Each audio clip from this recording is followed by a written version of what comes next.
The FBI has been mired in controversy. An FBI lawyer caught doctoring documents to spy on a Donald Trump campaign supporter. Former FBI Director James Comey given a pass after being referred for criminal charges. He had allegedly mishandled documents in a campaign to smear Trump. The FBI misdirecting the public on the Hunter Biden laptop just before the election. And of course, the FBI's Russia collusion probe of Trump, ginned up by the Clinton campaign. All this time, we've heard little to nothing publicly from FBI insiders, until now. Today, we begin with a remarkable interview with a current FBI agent, Stephen Friend. He claims that things are so broken at high levels inside the nation's premier law enforcement agency that he had to blow the whistle. Stephen Friend started his career as an FBI special agent in 2014. That's Friend with FBI Director James Comey at graduation. He says his job was without controversy until he began questioning some of the FBI's motives and practices. It began with the political kidnapping plot against Michigan Governor Gretchen Whitmer, a Democrat, putting the focus on domestic terrorism weeks before the 2020 presidential election. The FBI Detroit office opened an investigation on individuals that said they were part of a militia that was intending on kidnapping and assassinating Gretchen Whitmer. We were one of the tactical teams that assisted with the takedowns there. So we executed that warrant and drove away. I thought that I'd done good work that day. Now, in the intervening time, there was a lot came out with the trials of those individuals. What came out was that the FBI was driving the kidnapping plot through multiple informants and undercover agents. They included the militia group leader, Dan Chappell, an FBI informant who took the lead in plotting Whitmer's kidnapping and offered up a credit card to buy bullets and supplies paid for by the FBI. In the fallout, it appeared that the undercovers and the case agents were driving this case and driving this narrative to entrap individuals who were not disposed to commit the crimes. And I frankly felt like I'd been used as an apparatchik of a politically driven agency. Friend went on to what he thought was a long-term assignment working child exploitation cases under the FBI's Jacksonville, Florida field office. But just 3 months into the assignment, he was reassigned to a higher priority, January 6th domestic terrorism cases. January 6th refers to the giant Washington, D.C. rally in 2021 with masses of Trump supporters challenging the election of President Biden.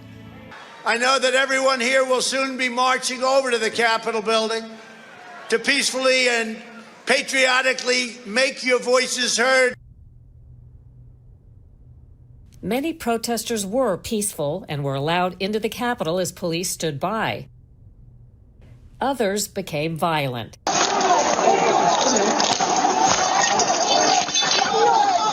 The FBI launched aggressive and expansive investigations.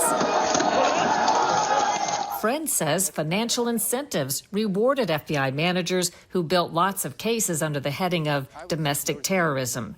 So is it accurate to say the local FBI offices that brought January 6th cases probably saw financial benefit, at least the individual executives with the FBI in those offices?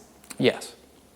Is it accurate to say, as far as you know, there were not bonuses being given for child exploitation cases? As far as I know, there weren't. As you started reading up and gathering facts, what were some of the thoughts that you had about the January 6th incident and the cases?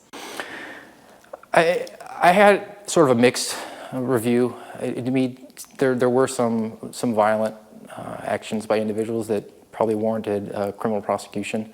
But then I also saw other cases where the individual was simply walking into the Capitol building with the permission of Capitol police officers and had told the FBI that very same fact, and on occasion there was surveillance video to support it. It kind of seemed to me that it was a waste of our valuable resources to pursue even an interview with that individual if we had them on video not committing any crime and just walking into the Capitol building, which is their right to do as an American citizen.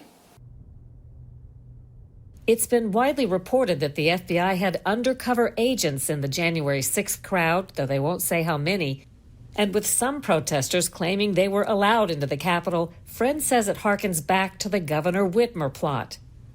With the overlap of the way that those individuals were or may have been entrapped, and I saw that some of these individuals with January 6th were being allowed into the Capitol by police officers. There was certainly an element of that to me smelled a little bit like entrapment, and I didn't want to make the same mistake twice. There was that once shame on you, twice shame on me thinking that I had.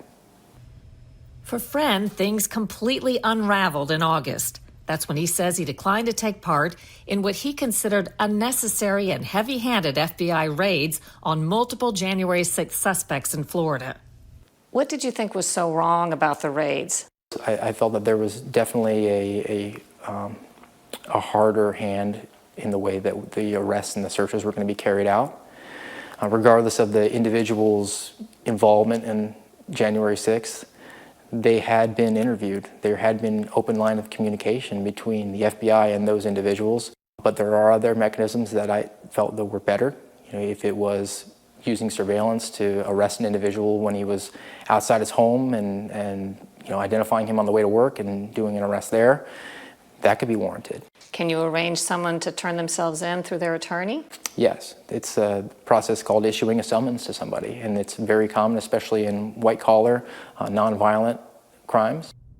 For refusing to take part in the raids, Friend says he received an ultimatum, then a suspension from the FBI's Jacksonville Special Agent in charge, Sharyl Attkisson. What'd she say? She said that it appeared to her that I'd lost faith in the agency and its leadership, and that I represented a very fringe belief about the events of January 6th not needing the heavy-handedness that the FBI was treating them, and that my belief that there could be potential abuses of power, that it was incumbent on me to call out as a matter of my oath of office. She said that that was a very fringe belief, and that I needed to do some soul searching about whether or not I wanted to have a future in the FBI. The FBI declined our interview request, but told Full Measure it investigates individuals who commit or intend to commit violence and other criminal activity that constitutes a federal crime or poses a threat to national security. We are committed to upholding the constitutional rights of all Americans and will never open an investigation based solely on First Amendment activity. Friend is still technically employed at the FBI, but suspended without pay, and hoping that putting his job on the line makes a difference. I don't think should be lost that the FBI, our premier law enforcement agency in this country domestically, could be, in your view at least, doing things that are the antithesis of what they're supposed to be doing. I applied to the FBI because I believe in the mission. I look at my responsibility as I want to combat bullying, and that's why I became a special agent. If the FBI becomes the bully, that doesn't change my responsibility.